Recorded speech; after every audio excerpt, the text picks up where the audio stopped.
창세기 25장 11절 말씀을 함께 보도록 하겠습니다. 창세기 25장 11절 말씀, 우리 한 절을 함께 읽도록 하겠습니다. 아브라함이 죽은 후에 하나님이 그의 아들 이삭에게 복을 주셨고 이삭은 부엘라 헤로이 근처에 거주하였더라.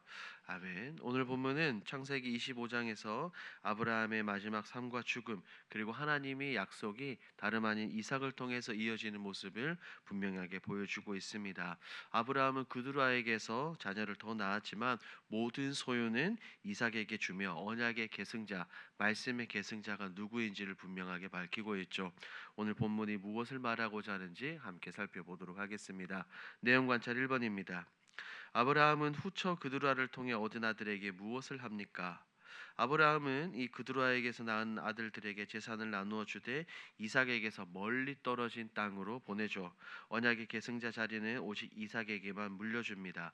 이것은 창세기 12장에서 15장에서 말씀하신 하나님의 약속이 누구를 통해서 이루어지는지를 분명하게 구별하는 행동이죠. 내용 관찰 2번입니다. 성경은 아브라함의 죽음과 장래를 어떻게 기록합니까? 아브라함은 175세를 삶을 누리고 노년기에 평안히 죽어 자기 열조에게로 돌아가게 됩니다. 그의 아들 이삭과 이스마엘이 함께 마므레아 막벨라 굴에 장사를 하죠. 이는 믿음의 조상이 약속의 땅에서 안식하며 그의 믿음이 다음 세대대로 이어지는 이 장면을 보여줍니다. 이 부분은 연구와 묵상에서 우리 조금 더 자세히 살펴보도록 합니다. 연구와 묵상입니다. 아브라함이 헷 족속에게서 밭과 막벨라 굴을 사서 그곳에 장사된 사실을 자세히 기록한 이유는 무엇입니까?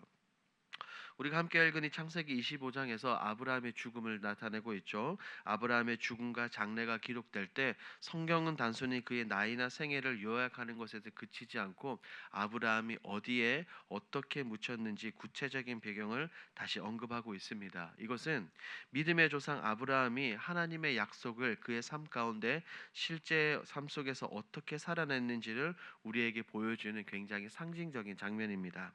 아브라함은 하나님께서 이렇게 분명하게 말씀하셨죠. 너와 내 자손에게 이 땅을 주겠다라고 말입니다. 하지만 아브라함은 살아 생전에 그 약속의 땅, 믿음의 땅을 그는 차지하지 못했습니다.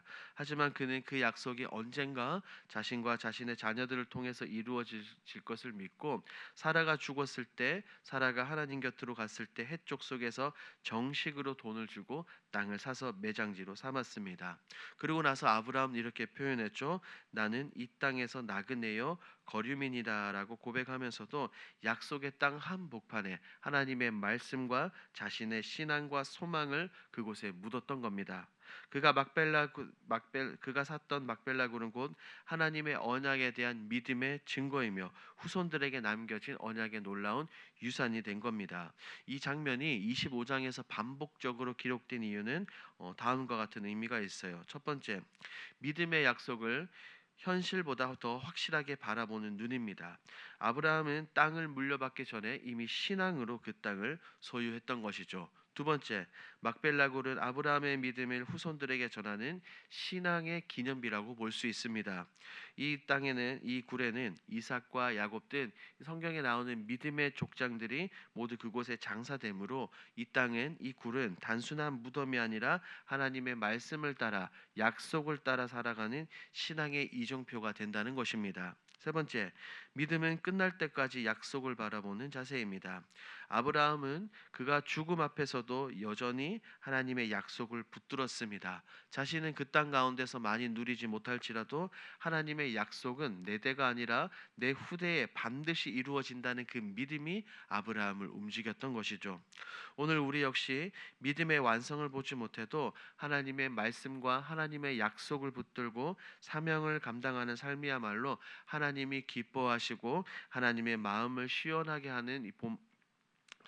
한다는 것을 이 창세기 25장 본문을 통해서 우리가 알 수 있는 겁니다.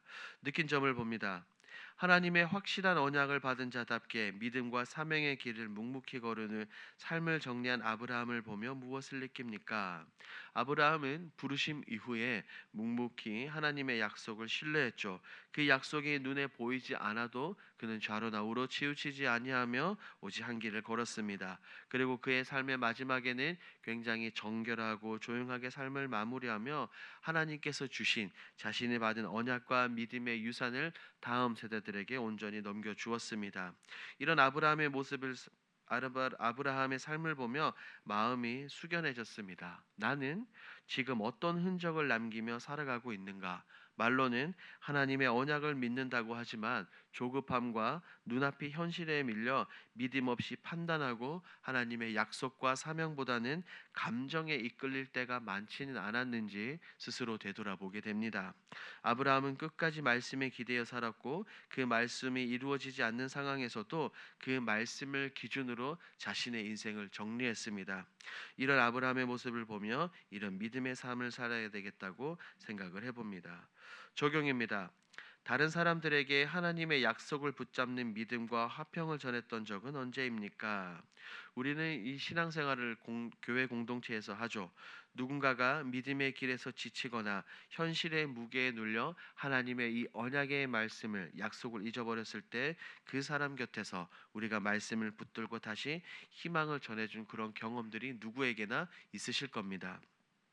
성경을 보면 대표적으로 구약에 나오는 요셉을 들 수 있겠죠. 요셉은 형들로부터 심각한 상처를 받았고 세상의 기준으로는 충분히 복수할 수 있었지만 요셉은 그렇게 하지 않고 이렇게 말합니다. 당신들은 나를 해하려 하였으나 하나님은 그것을 선으로 바꾸사 많은 백성의 생명을 구원하게 하시려 하셨나니. 요셉은 자신이 붙잡은 이 하나님의 약속의 말씀, 이 언약을 형제들에게도 나누었습니다. 두려움 대신 평안을 선포했어요. 그의 믿음은 자신에게 머물지 않았고 다른 사람의 마음에 화평, 샬롬을 심어주는 역할을 했던 겁니다.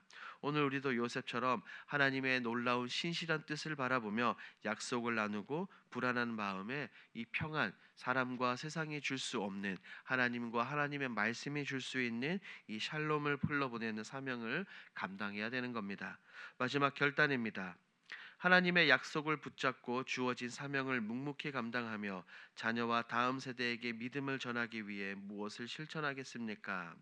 오늘 창세기 25장 이 말씀을 생각하면서 다음과 같은 두 가지 결단을 해보는 것은 어떨까요? 첫 번째, 사랑하는 자녀 손들에게 하나님의 말씀을 전하는 것입니다. 요즘에 통신이 많이 발달되어 있죠. 5분이라도 내가 먼저 말씀 한 구절을 읽고 하나님의 이 언약의 말씀이 우리의 자녀 손들에게 자연스럽게 전해지고 들려지고 기억되도록 그들에게 하나님의 말씀을 전달하는 것입니다. 두 번째, 우리의 삶의 우선순위를 하나님의 말씀과 사명에 두는 것입니다. 우리가 이 땅을 살아갑니다. 하지만 이 땅에 소망을 두지 않고 믿음의 눈을 들어 하나님을 바라보는 거죠. 눈앞의 결과보다 하나님의 약속을 따라 우리가 하루하루 살아가며 해야 할 사명을 묵묵히 감당하며 자녀들과 다른 사람들에게 나의 모습, 내 손과 발, 우리 주님이 말씀하신 것처럼 빛과 소금의 행동을 통해 하나님을 배우도록 신앙의 흔적을 남겨보는 것입니다. 오늘 하루 이것을 기억하시고 우리의 삶 가운데 이 모든 것을 실천하시는 저와 여러분들이 되길 우리 주님의 이름으로 축복합니다. 아멘. 오늘 들은 말씀을 기억하면서 우리가 함께 마음을 앞에 기도하겠습니다. 첫 번째입니다. 말씀을 기억하며 하나님의 뜻대로 살아가게 하옵소서. 두 번째, 하나님의 약속을 받은 자답게 앞날을 걱정하기보다 믿음과 순종의 발걸음을 걷게 하옵소서. 우리 7월 공동기도 제목입니다. 성도들의 마음이 하나 되어 교회 리모델링에 큰 힘이 되게 하옵소서. 모든 건축의 과정에 기도가 바탕이 되고 정성과 뜻이 모아지게 하옵소서.